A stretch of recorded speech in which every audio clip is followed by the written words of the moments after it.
The watchful neighbor, Jared. Back when I was in my last year of high school, life felt like it was finally opening up. I was trying to make the most of those final months before everything changed, balancing studying with spending time with friends.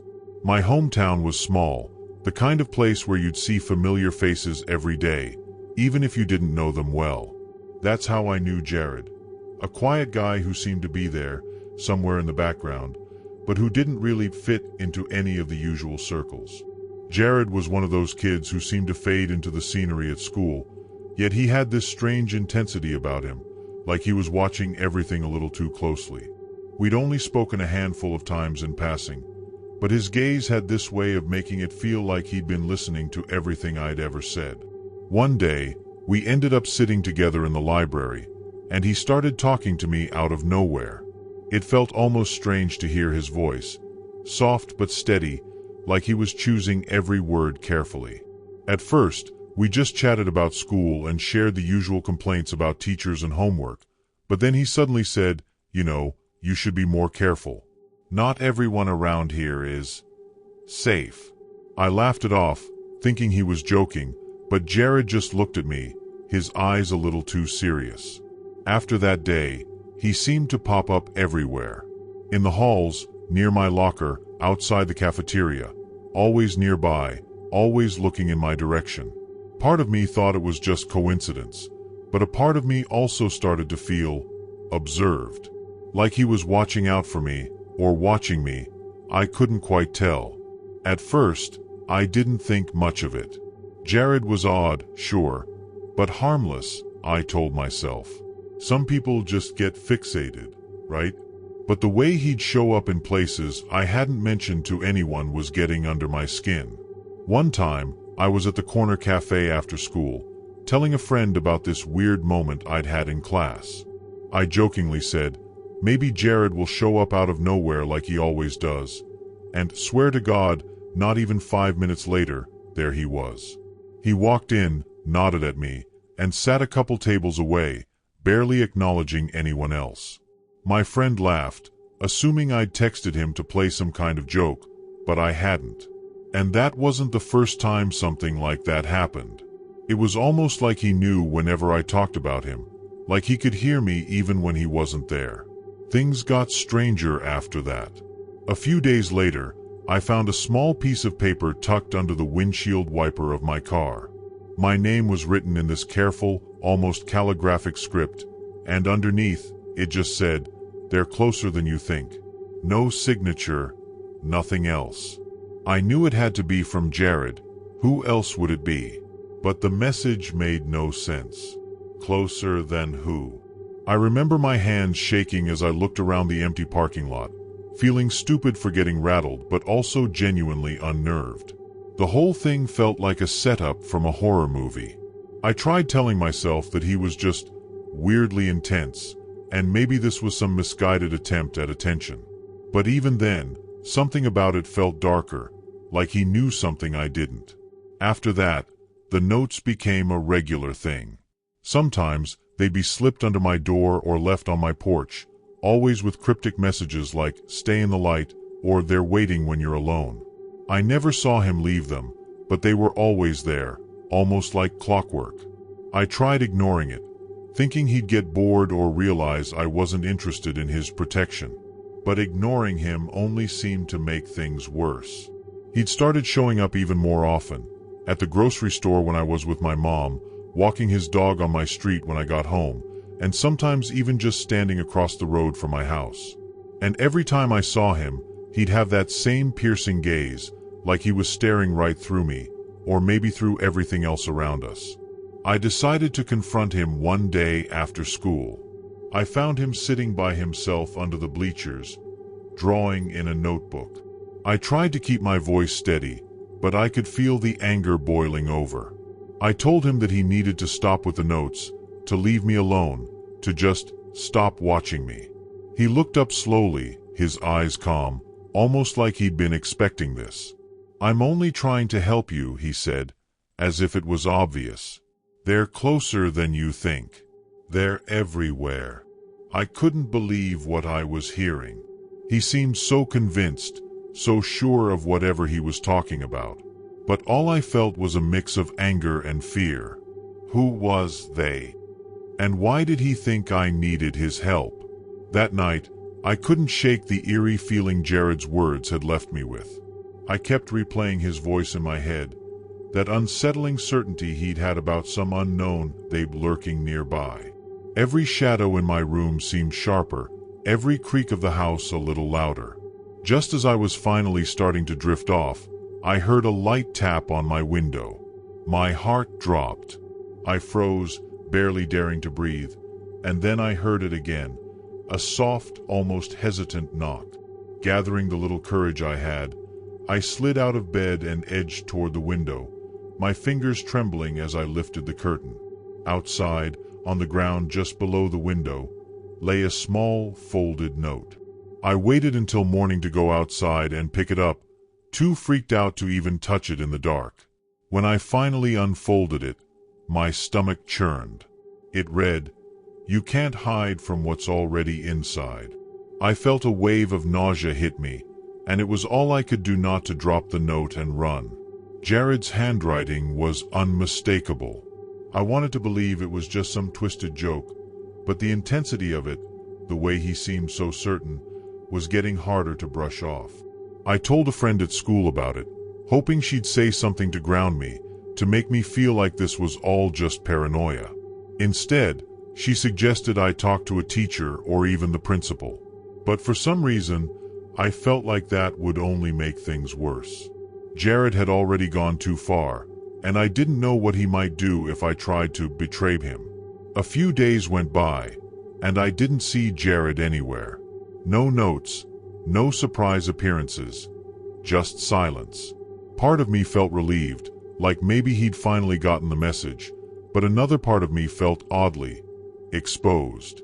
As twisted as it was, I'd grown used to his constant watching, and now that he was gone, I felt more vulnerable, as if his warnings had been some kind of shield. One night, I was out in the backyard letting my dog out before bed, and I kept catching myself glancing over my shoulder, expecting him to be there. The air felt thick, almost electric, like before a storm. Then, as I turned to go back inside, I saw a shadow by the edge of my fence, just lingering there, still as a statue. Back when I was in my last year of high school, life felt like it was finally opening up. I was trying to make the most of those final months before everything changed, balancing studying with spending time with friends. My hometown was small, the kind of place where you'd see familiar faces every day, even if you didn't know them well. That's how I knew Jared. A quiet guy who seemed to be there, somewhere in the background, but who didn't really fit into any of the usual circles. Jared was one of those kids who seemed to fade into the scenery at school, yet he had this strange intensity about him, like he was watching everything a little too closely. We'd only spoken a handful of times in passing, but his gaze had this way of making it feel like he'd been listening to everything I'd ever said. One day, we ended up sitting together in the library, and he started talking to me out of nowhere. It felt almost strange to hear his voice, soft but steady, like he was choosing every word carefully. At first, we just chatted about school and shared the usual complaints about teachers and homework, but then he suddenly said, "You should be more careful. Not everyone around here is safe." I laughed it off, thinking he was joking, but Jared just looked at me, his eyes a little too serious.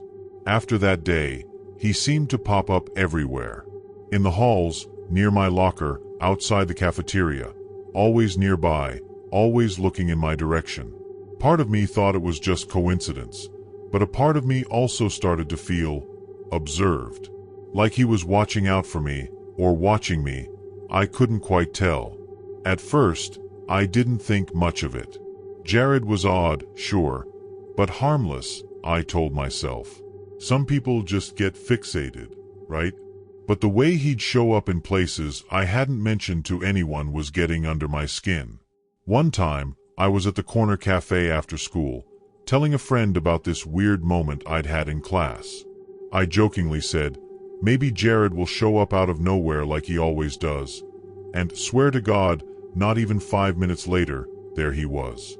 He walked in, nodded at me, and sat a couple tables away, barely acknowledging anyone else.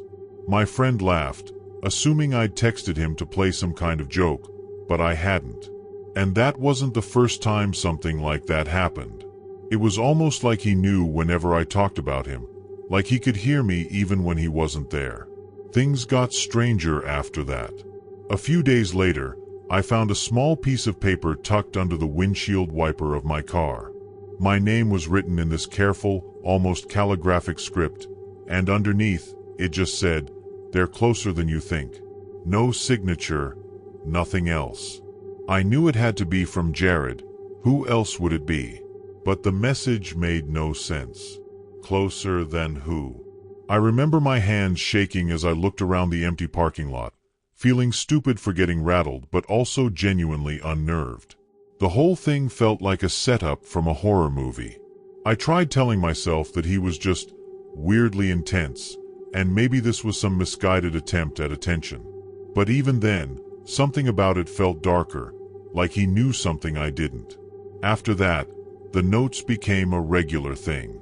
Sometimes, they'd be slipped under my door or left on my porch, always with cryptic messages like, "Stay in the light," or "They're waiting when you're alone." I never saw him leave them, but they were always there, almost like clockwork. I tried ignoring it, thinking he'd get bored or realize I wasn't interested in his protection. But ignoring him only seemed to make things worse. He'd started showing up even more often, at the grocery store when I was with my mom, walking his dog on my street when I got home, and sometimes even just standing across the road from my house. And every time I saw him, he'd have that same piercing gaze, like he was staring right through me, or maybe through everything else around us. I decided to confront him one day after school. I found him sitting by himself under the bleachers, drawing in a notebook. I tried to keep my voice steady, but I could feel the anger boiling over. I told him that he needed to stop with the notes, to leave me alone, to just stop watching me. He looked up slowly, his eyes calm, almost like he'd been expecting this. "I'm only trying to help you," he said, as if it was obvious. "They're closer than you think. They're everywhere." I couldn't believe what I was hearing. He seemed so convinced, so sure of whatever he was talking about. But all I felt was a mix of anger and fear. Who was they?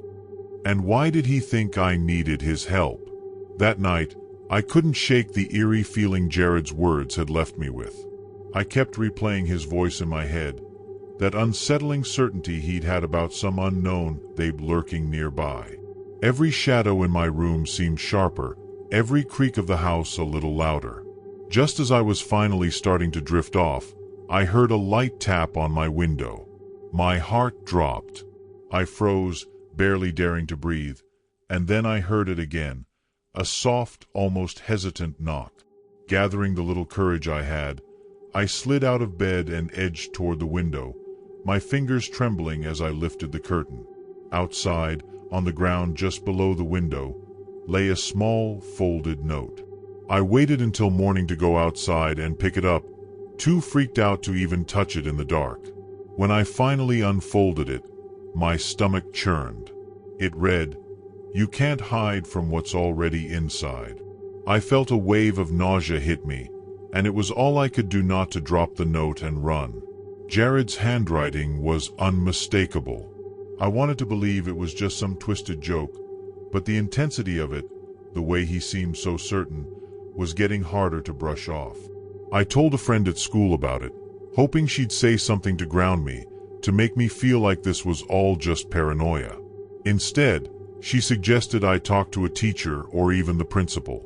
But for some reason, I felt like that would only make things worse.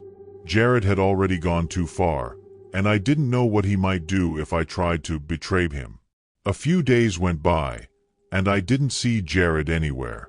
No notes, no surprise appearances, just silence. Part of me felt relieved, like maybe he'd finally gotten the message, but another part of me felt oddly exposed. As twisted as it was, I'd grown used to his constant watching, and now that he was gone, I felt more vulnerable, as if his warnings had been some kind of shield. One night, I was out in the backyard letting my dog out before bed, and I kept catching myself glancing over my shoulder, expecting him to be there. The air felt thick, almost electric, like before a storm. Then, as I turned to go back inside, I saw a shadow by the edge of my fence, just lingering there, still as a statue. The gas station lure. It was last winter, one of those pitch-black, icy nights that make you feel like you're the last person alive on Earth.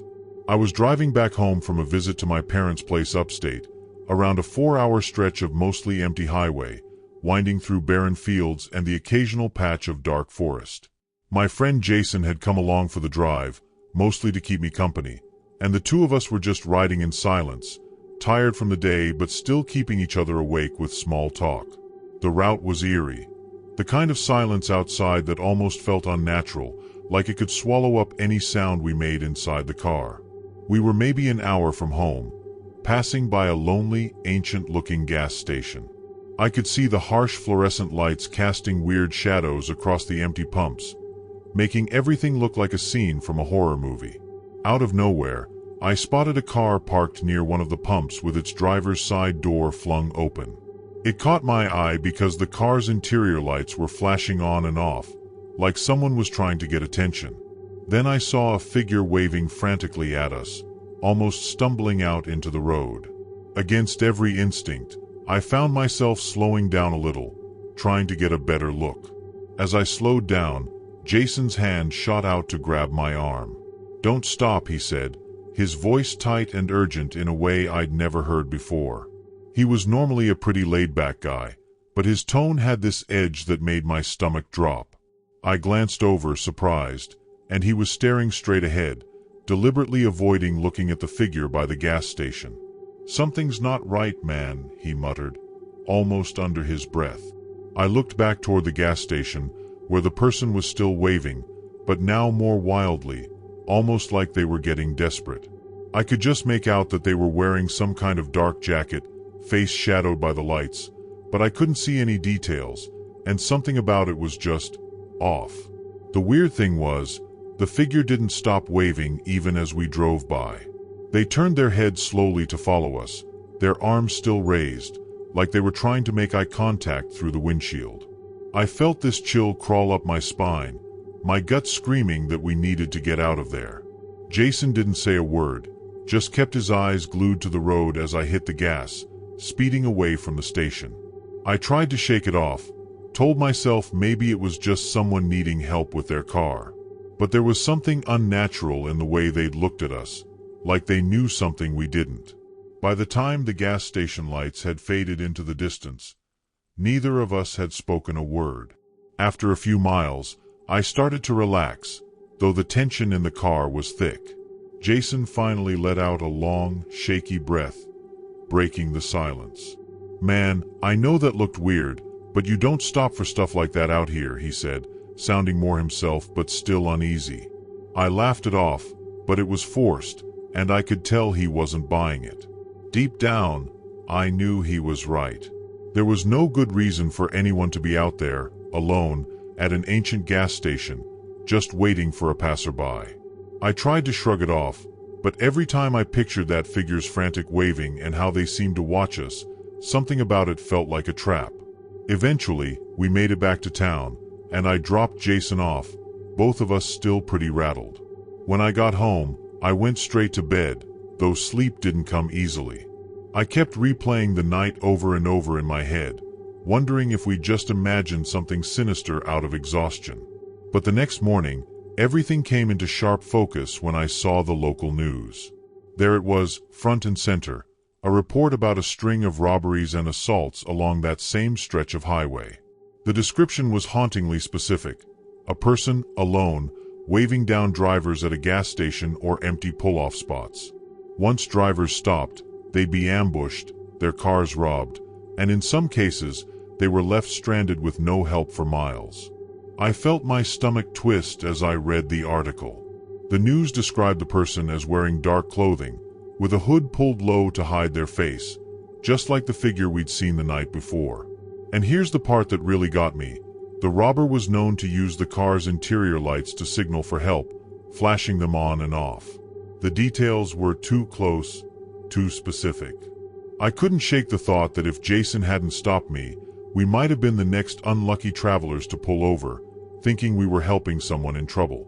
I called him right away, and as soon as he answered, I knew he'd already seen the news. He sounded shaken, his usual bravado stripped away. "We were this close, man," he kept saying, voice barely above a whisper. For the next few days, I couldn't stop thinking about it. Every time I got in the car, I felt a wave of paranoia, like eyes were watching me from some hidden spot along the road. Even mundane drives started to feel tense. I'd notice any little flash of light or movement out of the corner of my eye, half expecting to see that figure again, standing by an empty road, waving me down. It was like I'd been jolted out of some naive belief that I was safe just because I was in my own car. Now, every deserted gas station, every quiet highway, felt like a potential trap. I know it sounds paranoid, but after what happened, I'd rather feel a little paranoid than get caught off guard. Eventually, I tried to get back to my usual routine, but that sense of dread wouldn't fully go away. One evening, about a week after the incident, I had to drive through another isolated stretch of road on my way to pick up some supplies for work. The road was completely empty, and as darkness settled in, that familiar chill crept back up my spine. I was trying to shake it off, telling myself I was being ridiculous, when suddenly, up ahead, I spotted something on the side of the road. At first, I couldn't tell what it was, just a vague shape. But as I got closer, I realized it was another car, pulled over with its hazard lights blinking. My chest tightened. This time, I didn't even consider stopping. I drove past without slowing down, and just as I passed the car, I saw a figure standing beside it, waving both arms, almost frantically. It was like déjà vu, but worse. As I sped past, I caught a glimpse of their face. Wild eyes, desperate, but something about it didn't look right, almost like it was an act. My hands were shaking on the wheel, and I had to force myself to breathe, counting to 10 to keep from panicking. I felt that same gut instinct telling me I'd made the right call. I didn't look back, didn't even check my mirrors, just kept driving until the blinking lights were a faint memory in the distance. After that second close call, I was done with taking chances. I made it a rule to avoid stopping anywhere isolated, no matter the situation. I even started keeping a full gas can in my trunk, just to make sure I'd never need to pull over at some remote station again. But despite my precautions, I couldn't shake the feeling that I'd been marked somehow, like that figure had left an invisible trace on me. Even in crowded places, I'd feel that creeping sensation, like someone was lurking just beyond my sight, waiting for me to let my guard down. A few months later, I was talking to Jason about it again, and he admitted something that sent a new chill through me. He said that, as we'd driven away from the gas station that night, he'd looked back just once, against his better judgment. He told me that, in the rearview mirror, he'd seen that same figure standing in the middle of the road, watching us go, still and silent. It was like they were waiting, he said, his voice barely above a whisper. Since then, I haven't let anyone or anything flag me down on an empty road, no matter what. I've learned to trust my gut. After all, I came way too close to finding out what happens when you don't. The controlling cousin, Aunt Lydia. I was about 13 the summer I stayed with my Aunt Lydia. My parents were swamped with work, and I think they saw her offer as a convenient way to keep me busy for a few weeks. Aunt Lydia was their older sibling, and they'd always spoken about her with a weird mix of respect and distance. She had this background in psychology. She'd even written a few articles that I think were published in some local magazines or journals.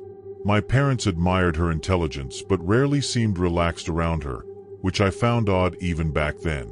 I'd only ever met her a few times before that summer, so I didn't know what to expect. But from the moment I walked into her house, there was this strange feeling in the air, like I'd stepped into a place where every single thought was being observed and cataloged. She welcomed me with this intense smile, her eyes almost too focused, looking at me in a way that made me feel like I was being dissected. The first night, she sat me down, saying she was thrilled to have the opportunity to help me grow and get over my inner blockages. I remember feeling a bit lost, not sure what she meant. I'd never thought of myself as having blockages, but she seemed so convinced that I had all these hidden issues, like she was seeing something wrong with me that I didn't know existed. She'd say things like, "You're too closed off. You have to let your true self breathe." I figured she was just being dramatic, maybe leaning into her psychology background. But it wasn't long before it stopped feeling like harmless quirkiness and started to feel intrusive. The next morning, Aunt Lydia introduced me to what she called expressive exercises. She sat me down at the dining room table, handed me a notebook, and told me to write down every single thought that crossed my mind. I mean, every thought, no filters. She hovered over me, watching, as if my writing would reveal some secret. I remember feeling nervous and, honestly, a little embarrassed. What could she possibly expect to find in the random thoughts of a 13-year-old? But she was so insistent, her hand on my shoulder, giving these little nods of encouragement whenever I hesitated. She'd say things like, "This is how you'll uncover who you really are." I tried my best to go along with it, figuring it'd keep her happy. Still, I couldn't shake the feeling that there was something off about it all. As the days passed, her methods got even stranger. She started talking about how people were a reflection of their closest relationships and how I should consider cutting off certain friends. She said they were holding me back, stopping me from being my true self. At that age, I didn't really understand what she was getting at, but she had this way of twisting my words, asking leading questions that made me doubt myself. One afternoon, she asked me about my best friend and kept pressing me, making me question if he was a real friend or if he was just using me. She suggested that distancing myself from people I was close to would strengthen my independence. It was bizarre advice, especially from someone who was supposed to care about my well-being. It wasn't long before I started feeling isolated, like Aunt Lydia was subtly turning me against everyone I knew. She had me convinced that opening up to others was somehow a weakness, that people would only ever try to mold me into what they wanted. The irony didn't hit me until later, but she was so skilled at twisting my perception that, at the time, I trusted her completely. I found myself actually avoiding calls from friends, even ignoring messages from my parents. Aunt Lydia would check on me often, almost always lurking just outside my bedroom door, asking how I was feeling, but her tone always had this sharpness, like she was testing me. One night, I couldn't sleep, so I decided to go downstairs for a glass of water. As I crept past the hallway toward the kitchen, I heard her voice, low and hushed, coming from the living room. My heart started pounding when I realized she was talking to my Uncle Dave, who had visited earlier that day. I heard her say, "It's all part of breaking him down. He needs to be stripped of all those unhealthy attachments before he can grow." My stomach turned. I felt like I'd stumbled into something I wasn't supposed to hear. The tone in her voice was so cold and clinical, nothing like the supportive aunt she pretended to be around me. In that moment, I realized she wasn't just trying to help me. She had her own agenda. I barely slept that night, my mind racing with everything I'd overheard. Breaking me down. Those words looped in my head like a bad dream. I couldn't figure out what she meant, but I knew it wasn't anything good. The next day, she acted completely normal, offering me breakfast like we were just any other family. But I couldn't look at her the same way. Every time she spoke, every little question she asked, it felt like she was digging deeper, trying to pull something out of me that I didn't want to give. She could sense something had shifted between us because she started watching me even closer, almost like she was daring me to challenge her. By the time the weekend rolled around, I was desperate to leave. I called my parents under the pretense of checking in and tried to hint at how uncomfortable I felt. But before I could really explain, Aunt Lydia appeared in the doorway, giving me a warning look that sent chills down my spine. She sat beside me, pressing her hand on my shoulder, and asked to speak to my mom. I could only hear bits and pieces, but she assured my parents I was making wonderful progress and that a few more days would do wonders. When she hung up, she gave me this icy smile and said, "You have to trust the process. You'll thank me one day." The way she said it felt more like a threat than reassurance. That evening, things took an even darker turn. She invited me into her study, a room I hadn't been allowed into until then. It was dimly lit, filled with towering stacks of books and notebooks scribbled with notes in her tiny, precise handwriting. She told me to sit across from her and handed me my own notebook, the one she'd made me write in since I arrived. I was expecting a discussion, maybe another one of her exercises, but instead, she started reading out loud from my entries, every single private thought I'd scribbled down. Some of them were silly, others embarrassing, and a few were things I hadn't told anyone. She looked up at me after each line with this piercing stare, as if waiting to catch a reaction. I felt completely exposed, like she'd peeled away any last bit of privacy I had left. She finished reading and looked at me with this cold satisfaction, saying, "See? This is what happens when you let people get too close. They see everything, and it's uncomfortable, isn't it?" I felt cornered, angry, but also paralyzed. For the first time, I understood that she wasn't just trying to help me. She was trying to control me, to make me doubt anyone but her. The walls felt like they were closing in, and I knew I had to get out of there, whatever it took. That night, I waited until she was asleep, then snuck into the hallway and called my parents, finally telling them everything I could in a panicked whisper. My parents were shocked and furious when they heard what I told them. My mom's voice wavered between anger and worry as she promised they'd come get me first thing in the morning. She told me to stay calm, to avoid Aunt Lydia as much as possible. Hanging up, I felt a strange mix of relief and dread, knowing I just had to make it through one last night. But it was like Aunt Lydia sensed something was up. She was strangely attentive, asking if I was okay multiple times before bed, her gaze lingering a little too long. That night, I couldn't sleep. Every little noise made me jump, and I kept glancing at the door, half expecting her to come in and confront me. When morning finally came, I was packed and ready, just waiting by the window for the sight of my parents' car. As soon as I saw them pull up, I bolted for the door. Aunt Lydia tried to stop me, grabbing my arm and saying, "This is a mistake. You'll see, you'll be back." The look in her eyes was a strange mix of anger and disappointment. But I pulled away, not saying a word, and ran to my parents. We drove off without looking back, but her words haunted me for a long time after that. After that summer, my parents cut ties with Aunt Lydia. They didn't go into much detail with me about it, but I could tell they were disturbed by what I'd told them. I think they felt guilty too, like they'd overlooked something in her character for too long. Aunt Lydia didn't try to reach out to me directly, but every once in a while, she'd send these strange, vaguely worded letters to my parents, hinting that I was missing out by not finishing her so-called program. They never replied to her, and eventually, the letters stopped. Even so, the experience left a mark on me. For years, I struggled with trust issues, always wondering if the people around me had hidden motives or if they'd turn out like her. It took me a long time to feel comfortable opening up to others again. I'd catch myself doubting my friendships, second-guessing if people were really there for me, or if they were secretly judging me like she had.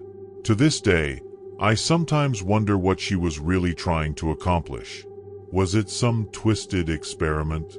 Or did she genuinely believe she was helping me in her own warped way? Either way, I'm just glad I got out when I did.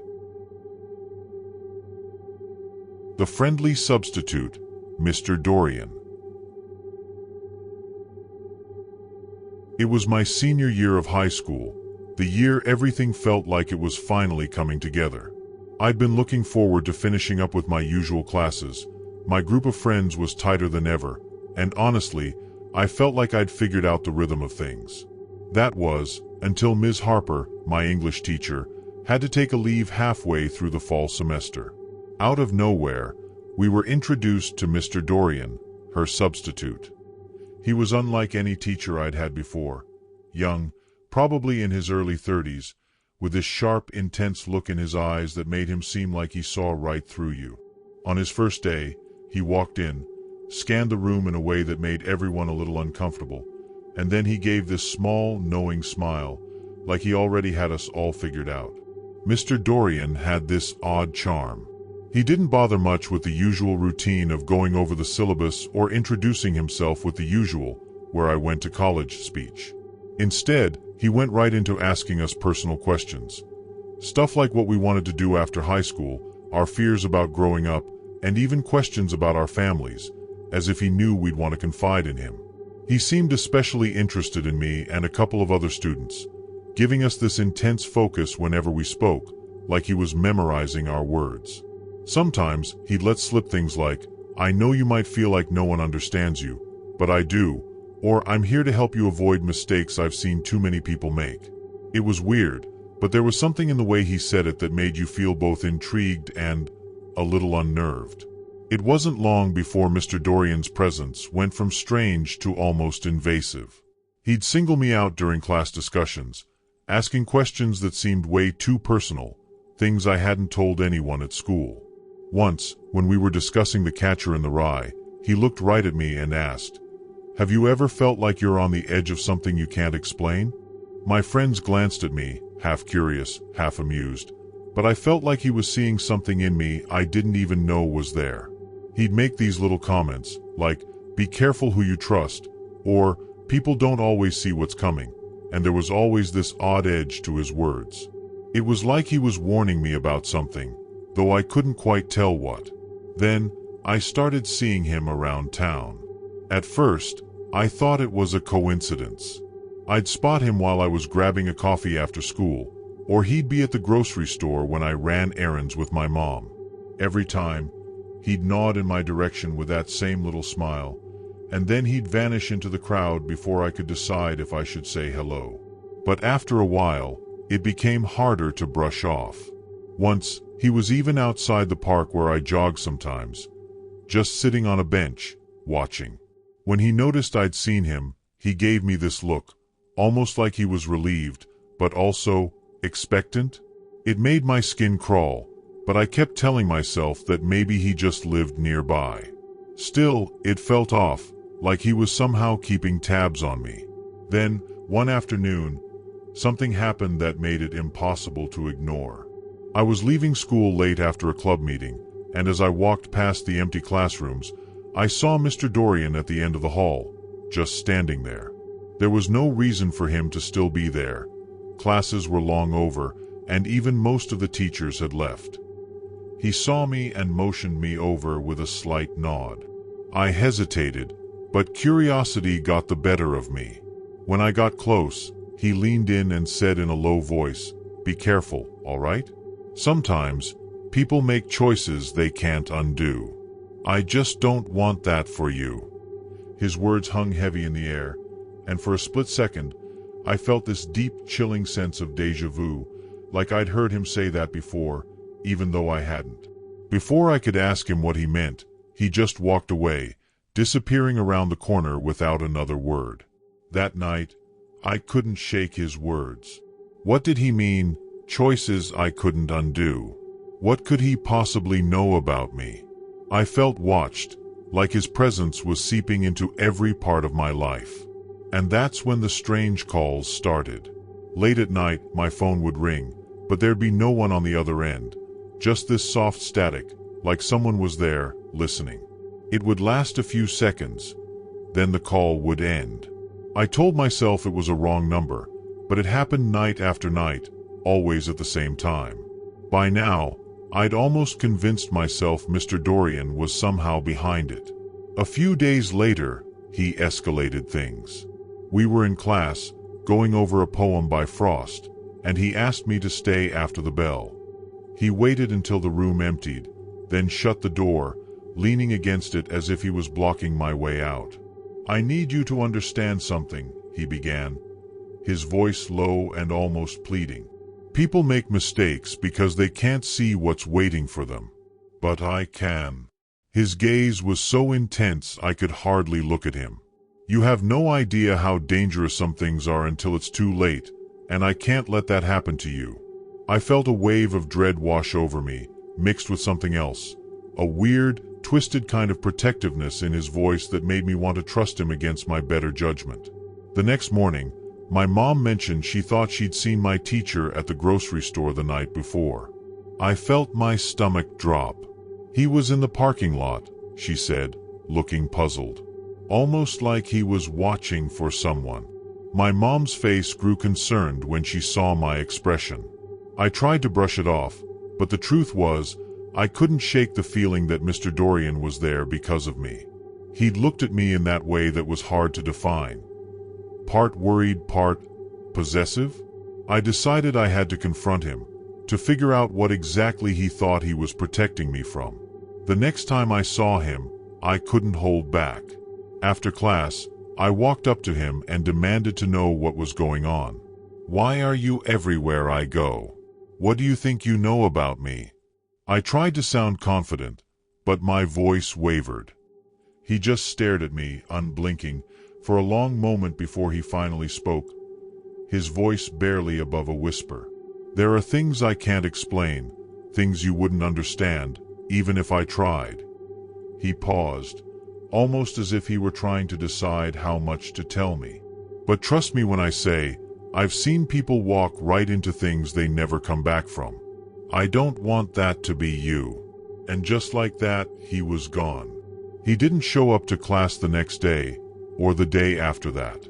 Weeks passed, and rumors spread that he'd left for some mysterious reason. Then, one morning, we got a formal announcement from the administration, saying that there was no official record of Mr. Dorian ever being hired by the school. No paperwork, no contract, nothing. It was like he'd never existed at all. The whole class was stunned, and I felt this strange mixture of relief and dread settle over me. I kept wondering who, or what, he really was, and why he'd been so fixated on me. To this day, I still get the occasional feeling that someone's watching, just beyond my line of sight, like a shadow waiting for me to make the wrong move. After Mr. Dorian disappeared, I tried to move on, but everything felt different. I'd catch myself looking over my shoulder, half expecting to see him in the distance, watching like he used to. It got to the point where I started double-checking doors at night, even scanning rooms out of habit, feeling like he might be lurking nearby. I told myself it was all in my head, but part of me wondered if he'd ever really gone, or if he was still somehow keeping tabs on me. Months later, I was flipping through my old yearbook, and I realized something chilling. There was no photo of Mr. Dorian, no mention of him in the staff section, nothing. I'd heard rumors that he never left any records, but seeing that empty spot where his face should have been made it feel real in a way I hadn't prepared for. I kept hearing his words echo in my mind. His warnings about choices you can't undo. I'll never know who he really was, or why he seemed to know me in ways I didn't even know myself. But to this day, I still think about him, and sometimes, late at night, I wonder if he'll ever come back. The Vanishing Hitchhiker. It happened about 5 years ago, during one of those brutally cold, late October nights. I was working the closing shift at the diner on the outskirts of town, the kind of place where the walls smell permanently of coffee and fried food. My car was the only one left in the lot as I locked up, and the silence around me felt thick, pressing in on every side. It was well after midnight by the time I hit the road, the empty stretch of highway that led straight into dark, open fields. This was my usual route home, but somehow, that night, it felt different. The kind of different that makes your skin prickle, you know? I was about halfway down that lonesome road when I saw him. Just a figure at first, hunched over by the side, his thumb out, barely visible in the low light. Something told me to keep driving, but there was this pull, a weird sense of obligation, I guess. I slowed down and rolled my window down a bit as I got closer. He was young, probably late 20s like me, wearing an old weather jacket that looked about 2 sizes too big. His face was pale, almost translucent under the car lights, and he didn't look directly at me when he asked for a ride, just kept his gaze fixed on the road. Against my better judgment, I unlocked the door. He got in without a word, settling into the passenger seat like he'd been expecting me all along. I started driving, feeling the quiet stretch between us. After a few miles, he broke the silence with some small talk, stuff like, "Cold night, huh?" and "Long way from the diner." I just nodded, keeping my eyes straight ahead, but the way he mentioned the diner, he didn't say it like he'd guessed it. It was more like a statement. My hands tightened on the wheel as I forced a polite smile. Then he started bringing up places I'd been recently, places he shouldn't have known about. "Must be nice out there by Sandwood Lake," he said casually, as if we were old friends. I'd gone to Sandwood last weekend to fish, but I hadn't told a soul. "And that little park near your sister's place, with the big oaks," he continued, glancing at me sideways. I hadn't been there in months, but it was a spot I'd visit with my sister and her kids. My mouth went dry, and for a second, I could feel my pulse pounding in my ears. I forced myself to laugh, trying to shake off the growing unease. "You're pretty good at guessing," I muttered, keeping my tone light, but inside, I was already planning to drop him off at the next turn. He just nodded, his face blank, almost expressionless, but there was this faint, unsettling grin tugging at the corner of his mouth. It wasn't a friendly smile. It was cold, knowing. He didn't respond to my comment, instead looking out the window, as if something in the dark fields beyond us was more interesting than I was. We drove in silence for another few minutes, and just when I thought he'd finally settled down, he leaned forward, his voice almost a whisper. "Funny though," he said. "Your mom still makes those apple pies on Sundays, doesn't she?" My blood went ice cold. My mom's pies were a family thing. She'd been making them since I was a kid, and it was something we never really talked about with outsiders. I could barely breathe as I gripped the wheel, my mind racing. There was no way he could know about that. I pulled over at the next crossroads, a wide intersection where 2 dirt roads met under a single flickering streetlight. My hands were shaking as I turned to him, forcing out a tight smile. "This is as far as I go," I said, trying to keep my voice steady. He looked at me for the first time with this strange, almost disappointed expression, like he'd expected me to keep driving forever. Without a word, he opened the door, stepped out, and stood there, just watching as I closed it behind him. Just as I put the car in gear, he leaned down to the open window, and his face was right there, way too close. "Tell Sarah she doesn't need to worry so much about her heart," he whispered. Then, in a voice softer than the night itself, he added, "Oh, and drive safe out there. Roads like these, they swallow people whole." He turned away and started walking down the empty road without a backward glance. My heart was pounding as I sped off, his words echoing in my head. Sarah, my little sister, had been having heart problems, something no one outside our family knew. I drove as fast as I could, every nerve on edge, the hairs on the back of my neck standing up as if he were still there beside me. I kept glancing in the rearview mirror, half expecting to see him standing in the middle of the road, watching me leave. But the road behind me was empty, pitch black stretching for miles. When I finally reached the familiar streets of town, my body started to relax, but my mind was racing with questions I couldn't answer. How did he know all those things about me, my family, our lives? The next day, the whole thing gnawed at me so much that I decided to go back to that crossroads. Maybe I'd find some clue, something to make sense of it all. As I parked and got out of the car, the place was eerily quiet, just an empty stretch of road lined by trees and fields. I looked around, but there was no trace of him, no footprints, no tire tracks, nothing. But just as I was about to head back to my car, my eye caught something on the old, rusted road sign at the corner of the intersection. Scratched into the metal, in small, jagged letters, was a message. "We'll meet again." Seeing those words carved into the metal, my stomach dropped. It felt like the ground had shifted beneath me, like I'd crossed some invisible line I was never meant to cross. I backed away from the sign, every instinct telling me to get out of there, but I was frozen, staring at those words. The message felt personal, meant just for me. I knew no one would believe me if I tried to explain what had happened, and even I didn't know what to make of it. I finally managed to get back to my car, slamming the door shut as if that could keep whatever strange force was at work out.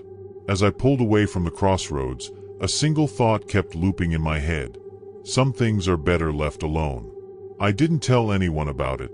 Not my sister, not my mom, no one. Part of me still wonders if he's out there, waiting. And sometimes, when I'm driving alone at night, I can almost feel that same cold presence watching from the shadows, just out of sight. Since that night, I've done everything I can to avoid that road. I'd rather take the long way around than risk crossing paths with him again. It's like this quiet, lingering dread that hangs over me, something I can't shake no matter how much time passes. Occasionally, I still catch myself glancing into my rearview mirror, half expecting to see him sitting in the back seat, staring at me with that blank, knowing expression. Sometimes I even wonder if he really was just a guy looking for a ride, or if he was something else entirely, something that's been watching me all along. And as much as I hate to admit it, there's a part of me that knows he might show up again someday. If that message on the sign was true, maybe our paths aren't done crossing. After that, life mostly went back to normal, at least on the surface. But late at night, when I'd hear a branch tap against my window or catch a shadow in the corner of my eye, I'd feel that creeping chill return. Sometimes I'd lie awake, wondering what he meant by "we'll meet again." Was it just a threat? A warning? Or something else? Something inevitable that I couldn't escape? Weeks later, I couldn't resist one last drive out there, hoping to find the sign untouched, to convince myself it had all been some weird trick of my tired mind. But when I reached the crossroads, the sign was gone. No post, no scratch marks, nothing left at all. Just an empty patch of ground where it had been, as if it never existed. That's when I finally understood. Some things are better left behind, left unexplored. So that's what I'm doing now, trying to move on, though there are nights when I wonder if he's still out there, waiting for our paths to cross one last time. The Neighbor with the Keys, Ms. Greta. Moving into my first apartment was supposed to be a fresh start. I'd saved up, worked a job I didn't love, and finally, at 24, I had my own space. It was an old, creaky building with thin walls and a faint smell of mothballs in the hallway, but I kind of liked the charm. Plus, the rent was decent. The day I moved in, I was unpacking my boxes when I heard a light knock on the door. I opened it to see a woman in her 60s, maybe 70s, standing there with a polite smile. She introduced herself as Ms. Greta, the building's longest tenant, she said with a bit of pride. Her eyes were sharp, too sharp for her age, and she looked at me like she was studying every detail of my face, my posture, everything. She had this odd intensity about her, but I was new and trying to be neighborly. Over the next week, I saw Ms. Greta often. She'd just happened to be in the hallway whenever I came home, always with that same curious expression. She'd offer small talk, but her questions often felt too personal. She'd ask things like what time I usually got off work, if I ever left my windows open, if I'd made any friends in the building yet. At first, I figured she was just lonely. She lived alone, and maybe I was the most interesting thing to happen around here in a while. Then one day, she brought up the idea of having a spare key to my place. "Just in case of emergencies, dear," she said, her voice as smooth as honey, her fingers tapping lightly against my doorframe. I wasn't exactly comfortable with it, but she kept insisting it was a common thing in the building. "Neighbors here look after each other," she'd say, her eyes glinting with something I couldn't quite place. Reluctantly, I handed her the spare key. It felt strange, a bit like giving away a piece of my privacy, but she looked so genuinely pleased that I tried to brush off my discomfort. After that, things started feeling a bit off. I'd come home and notice little changes. A chair slightly moved, a book that I was sure I'd left on the nightstand turned at an odd angle. One night, I found my bedroom window open, though I was certain I'd closed it before leaving that morning. At first, I thought maybe I was just being paranoid.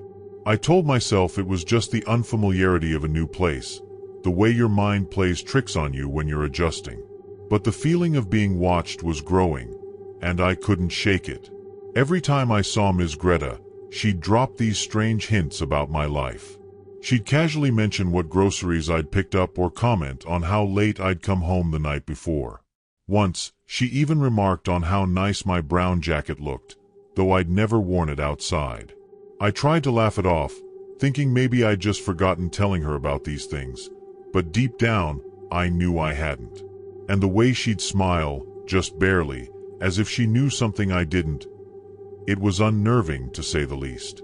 It was like she was always one step ahead, seeing things I thought were private. One night, I was jolted awake by a sound just outside my door, a slow, deliberate creaking in the hallway. I lay there, frozen, listening as the noise continued, stopping and starting as if someone was pacing.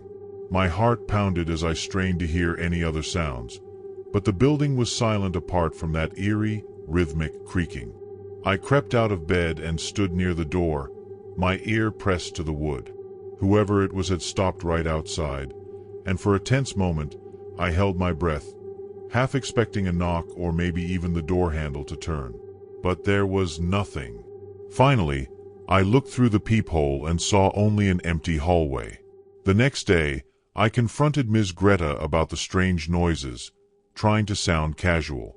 She just laughed, brushing it off as old building sounds, and said, "These walls have seen it all, dear."